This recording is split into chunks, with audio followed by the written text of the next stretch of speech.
Olá, pessoal, tudo bem? Aqui quem fala é a Júlia, aluna de LCB5 do IFSP Campus São Roque, e hoje eu vou falar um pouquinho sobre as gimnospermas. Bom, antes de falarmos das características das gimnospermas, temos que relembrar quais novidades foram surgindo ao longo da evolução das plantas. Primeiro, o grupo das algas verdes já apresentava parede celular, e conforme as plantas foram conquistando o ambiente terrestre, outros grupos foram surgindo. O primeiro deles é o das briófitas. Essas plantas apresentam como novidade evolutiva o embrião retido no gametófito feminino, e apesar de já terem conquistado o ambiente terrestre, ainda dependem de água para sua reprodução.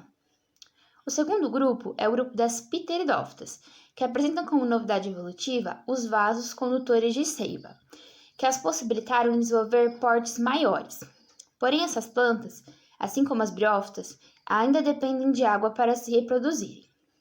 Somente no grupo das gimnospermas, com o surgimento das sementes, é que as plantas vão conquistar uma certa independência de água para sua reprodução. As sementes possibilitaram a conquista total do ambiente terrestre e criaram formas mais eficientes de sobrevivência para os embriões. Já no grupo das angiospermas, com o surgimento de flores e frutos, as estratégias de dispersão de gametas e sementes se diversificaram ainda mais. Mas então, quais foram as novas características que surgiram com as gimnospermas em comparação com as briófitas e as pteridófitas, que são os grupos vistos anteriormente? Bom, primeiro, o termo gimnosperma, ele surgiu do grego gimno, que significa nua, e esperma, que significa semente. Elas apresentam um importante avanço evolutivo, pois foram as primeiras plantas a produzirem uma estrutura protetora para o embrião, que seria a semente, além de não apresentarem uma dependência direta de água para sua reprodução. Bom, a semente ela é uma estrutura formada a partir do desenvolvimento do óvulo, e nas gimnospermas não se encontra envolta por um fruto. Todas as sementes são formadas por três partes básicas, como podemos ver nessa imagem. Primeiro o embrião, depois uma reserva nutritiva e um envoltório. E as suas principais funções são proteger o embrião e garantir a dispersão da planta. Assim como ocorre nas plantas vasculares sem semente, a geração esporofítica, ou seja, 2N, é a predominante. Quanto à organização do seu corpo, as gimnospermas são plantas vasculares, por isso elas apresentam xilema e floema. O corpo delas é organizado em raiz, caule e folhas, sendo importante destacar que em algumas espécies observa-se o crescimento em espessura, também chamado de crescimento secundário. Essas plantas, elas não produzem flores e nem frutos. Têm as estruturas reprodutivas organizadas quase sempre nos chamados estróbilos, os quais são popularmente conhecidos como pinhas ou cones, como veremos no grupo das coníferas. Os estróbilos, eles são estruturas reprodutivas, onde se formam os gametas, que eles podem ser femininos ou masculinos. E esses estróbilos, eles são erroneamente chamados de flores. Podem ocorrer estróbilos femininos e masculinos em uma mesma planta, e daí nesse caso dizemos que a planta é monóica, e quando as estruturas reprodutivas elas estão localizadas em plantas separadas, ou seja, um estróbilo feminino numa planta e o masculino em outra, nós dizemos que a espécie ela é dioica. Agora vamos falar um pouco sobre as características diferentes e comuns entre gimnospermas e angiospermas. A primeira delas é a heterosporia, que é encontrada tanto em gimnospermas quanto em angiospermas. Aqui ocorre a presença de dois tipos de gametas, o grão de pólen, que é o gameta masculino, e a célula mãe dos óvulos, que é o gameta feminino. Então, nós temos dois tipos diferentes de esporos. A segunda é a geração esporofítica duradoura, que se origina a partir do embrião. O gametófito ele é representado pelo tubo polínico e também pelos ovários. A terceira é o sistema vascular muito desenvolvido, contando com a presença de xilema e floema, bastante desenvolvidos, que fez com que essas plantas conseguissem atingir portes muito maiores em comparação com as pteridófitas e as briófitas. A quarta é a semente, que é uma estrutura que protege o embrião, como já foi visto anteriormente. A quinta é a polinização não dependente da água, onde as gimnospermas apresentam como principal elemento polinizador o vento. E nas angiospermas, além do vento, a polinização também é feita por insetos, aves e mamíferos. A sexta e a sétima estão relacionadas com flores e frutos, presentes somente nas angiospermas, sendo que as gimnospermas, como já visto anteriormente, apresentam somente uma estrutura chamada estróbilo e que não pode ser confundido com uma flor ou com um fruto. Então, dentro do grupo das gimnospermas, existem outros 4 subgrupos. São eles os das coníferas, cicadófitas, ginetófitas e gincófitas. Vamos falar um pouquinho sobre cada um deles. Começando pelo grupo das coníferas. As coníferas são um grupo de árvores e arbustos que produzem cones, os quais contêm as suas sementes. Elas crescem e formam florestas em diversas regiões frias do mundo. Podem ser dioicas e monóicas e são dotadas de troncos e caules lenhosos. Dentre as existentes no Brasil, a araucária, também conhecida como pinheiro do Paraná, é uma das mais conhecidas, cuja semente é apreciada no sul do país e é conhecida como pinhão. O segundo grupo é o grupo das cicadófitas.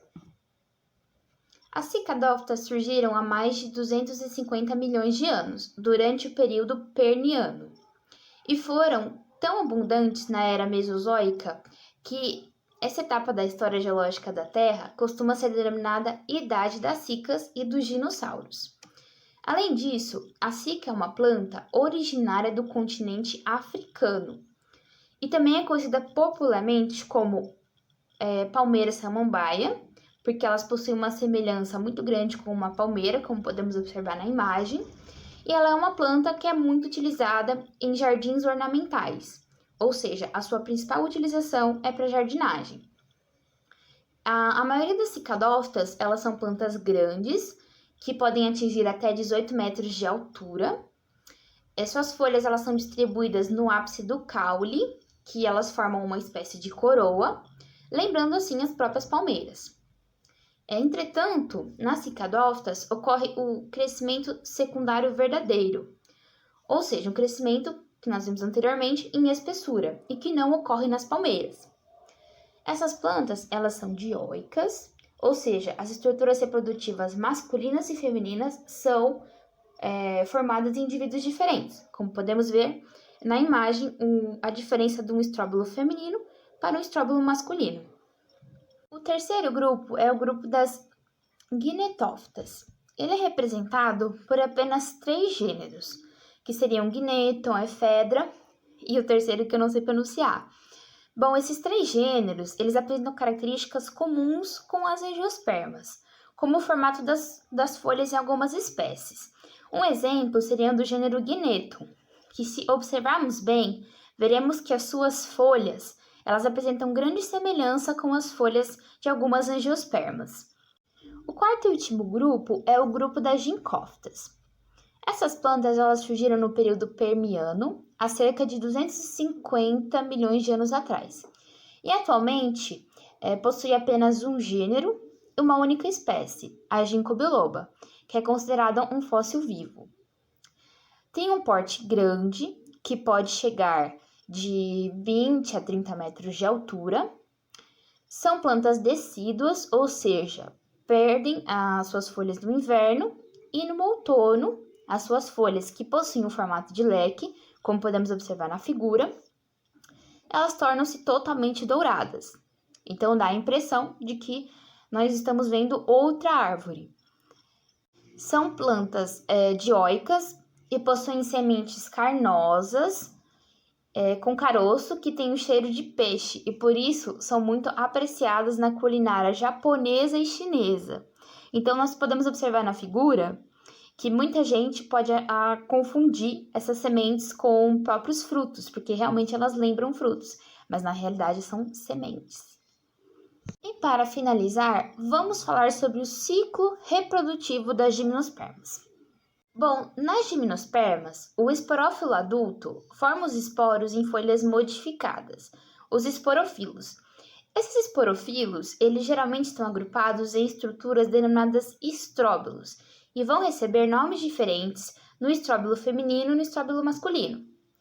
O gametófito masculino, ou microgametófito, é o grão de pólen, que é formado pela mitose dos micrósporos, que são haploides. Já os micrósporos, eles são formados pela meiose dos microsporócitos, que estão presentes no interior de cápsulas, que são denominadas microesporângios, contidas em folhas modificadas do estróbilo masculino, que são as microesporófilas. Bom, olhando a imagem mais de perto, nós vemos aqui a representação de um estróbilo masculino. Esse estróbilo masculino apresenta folhas modificadas, que são chamados de microesporófilo. Dentro de cada microesporófilo, nós temos o microesporângio, que contém os microsporócitos. Os microsporócitos, eles são 2N, e eles vão formar, através da meiose, os micrósporos, que serão haploides, ou seja, N. E cada um desses micrósporos formará, então, um grão de pólen. Pouco antes da fecundação, uma das células do grão de pólen, a célula do tubo, cresce e forma o tubo polínico, que penetrará no óvulo. Outra célula do pólen, a célula geradora, divide-se por mitose e origina a célula estéril e a célula espermatogênica. A célula espermatogênica, ela se divide e origina duas células espermáticas, ou núcleos espermáticos, que são os gametas masculinos propriamente ditos. O grão de pólen, com o tubo polínico completamente formado e com as duas células espermáticas em seu interior, é um microgametófito maduro. Agora, olhando mais de perto, podemos ver a célula geradora em amarelo. Essa célula se dividirá e formará a célula estéril e a célula espermatogênica. Essa última se dividirá novamente e formará os gametas masculinos. A outra célula, em roxo, é a célula do tubo, que formará o tubo polínico, responsável por penetrar o óvulo no estróbilo feminino. Já o gametófito feminino, ou megagametófito, é formado pela mitose do núcleo do megásporo, que é haploide. Já os megásporos são produzidos em folhas especiais, denominadas megasporófilos, que podem ou não estar agrupados em estróbilos. Na superfície dos megasporófilos formam-se os megasporângios, constituídos por camadas de pequenas células em torno de uma grande célula central, a célula-mãe do megásporo, chamada de megasporócito. Essa célula diploide passa por meiose e origina 4 células haploides, das quais 3 degeneram, e a célula restante é o megásporo. O megásporo divide-se sucessivamente por mitose e origina um megagametófito, onde se formam um ou mais arquegônios. Agora, olhando a imagem um pouco mais de perto, nós podemos ver a representação do estróbilo feminino. O estróbilo feminino, ele contém os megasporófilos, que são as folhas modificadas. Esses megasporófilos, eles contêm uma célula central, chamada de megasporócito, que é 2N, e que está circundada por outras células menores. Essa célula central, ela vai se dividir por meiose e originar 4 células filhas, onde 3 vão degenerar, restando somente uma, que será chamada de megásporo, haploide. O megásporo, ele vai formar o megagametófito, que vai ser N, e dentro desse megagametófito nós vamos ter um ou mais arquegônios. E dentro desses arquegônios, nós vamos ter a oosfera. A oosfera, ela é o gameta feminino propriamente dito. Bom, então como já vimos, no interior de cada arquegônio diferencia-se uma oosfera. que é o gameta feminino propriamente dito. Os arquegônios ovulares, eles ficam voltados para uma abertura presente no tegumento do óvulo, a micrópila, por onde penetram os tubos polínicos com as células espermáticas, finalizando assim o ciclo reprodutivo das gimnospermas, como podemos observar por inteiro na imagem a seguir. Bom, pessoal, deixo aqui as referências que eu utilizei para a montagem dessa aula e eu espero que vocês tenham gostado. Até mais!